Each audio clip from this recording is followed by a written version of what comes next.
Salam hörmətli izləyicilər. Mən süni intellekt əsaslı xəbər rubrikasının aparıcısı Narin. Siz isə smart icmal buraxılışını izləyirsiniz. Qarşıdakı dəqiqələrdə nəqliyyat və telekommunikasiya sahələrində ayın ən mühüm xəbərlərini sizinlə bölüşəcəm. Gəlin birlikdə baş verən yeniliklərə nəzər salaq. MyGov platformasında artıq əmək müqaviləsinin imzalanması xidməti əlçatandı. İnnovasiya və Rəqəmsal İnkişaf Agentliyi ilə Əmək və Əhalinin Sosial Müdafiəsi Nazirliyinin birgə əməkdaşlığı sayəsində reallaşdırılan inteqrasiya ilə işə götürən tərəfindən göndərilmiş əmək müqavilələri istər yeni işə qəbul zamanı, istərsə də mövcud müqavilələrdə dəyişiklik olduqda vətəndaşlar tərəfindən birbaşa MyGov platformasında imzalana biləcək. Yeni xidmət əməkdaşların müqavilə imzalama prosesini daha sürətli və rahat şəkildə həyata keçirilməsinə şərait yaradacaq. Vətəndaşlardan daxil olan müraciətlər əsasında Tələt Şıxəliyev küçəsində aynanın mütəxəssisləri tərəfindən təhlillər aparılaraq yolun həndəs ölçüləri, parklanma tələbatı və hərəkət intensivliyi öyrənilib. Monitorinq nəticəsində ərazidə nəqliyyatın qarşı-qarşıya hərəkətində çətinlik yarandığı müəyyən edilib. Beləliklə, sözü gedən ərazidə yaşayan sakinlərin parklanma tələbatı, nəqliyyat intensivliyi və yolun həndəs ölçüləri nəzərə alınaraq Tələt Şıxəliyev küçəsində Xətai prospektindən Təbriz küçəsi istiqamətində hərəkət bir tərəfli təşkil edilib. Bakı Gəmi Qayırma Zavodu MMC adından çıxış edən Azərbaycan Nəqliyyat və Kommunikasiya Holdingi Askon Publik hüquqi şəxs ilə Əbu Dhabi Ports Company ASC arasında müqavilə imzalanıb. Xəzər dənizində fəaliyyət göstərmək üçün nəzərdə tutulmuş 780 TEU konteyner gəmisinin inşasına dair müqavilə Transxəzər logistika dəhlizinin gücləndirilməsində mühüm rol oynayacaq.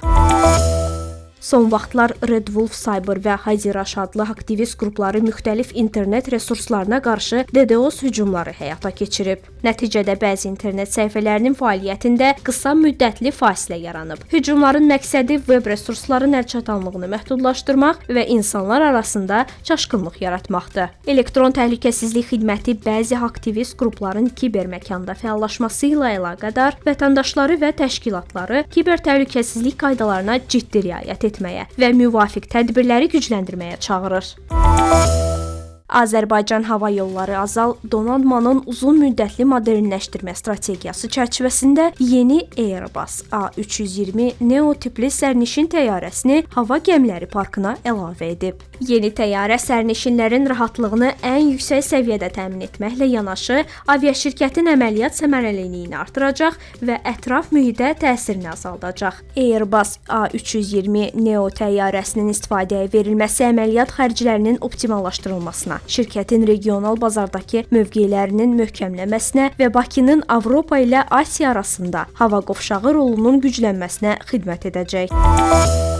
Rəqəmsal İnkişaf və Nəqliyyat Nazirliyi ilə Ədliyyə Nazirliyinin birgə müəyyənləşdirdiyi texniki şərtlər əsasında Milli Süni İntellekt Mərkəzi tərəfindən hüquqi aktların vahid elektron bazasına əsaslanan süni intellekt dəstəkli innovativ hüquqi axtarış platforması hazırlanıb. E-Qanun AI adlanan platforma istifadəçilərə Azərbaycanın hüquqi sənəd və qanunvericilik bazasında effektiv axtarış etməyə imkan verəcək.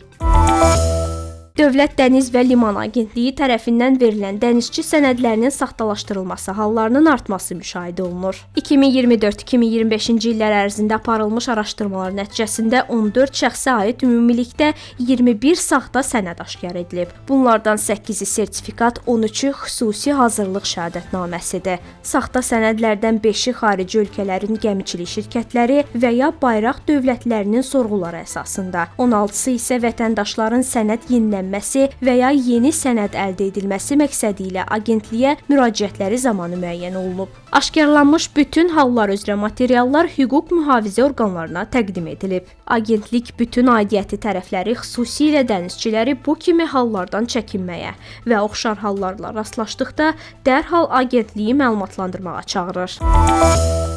Bir neçə müddətdir ki, Gəncə şəhərində fəaliyyət göstərən avtobuslarda gediş haqqı nağdsız ödəniş sistemləri, CityCard ödəniş kartı, CityCard Azərbaycan mobil tətbiqi, istənilən bank kartı, eləcə də Apple Pay və Google Pay vasitəsilə həyata keçirilir.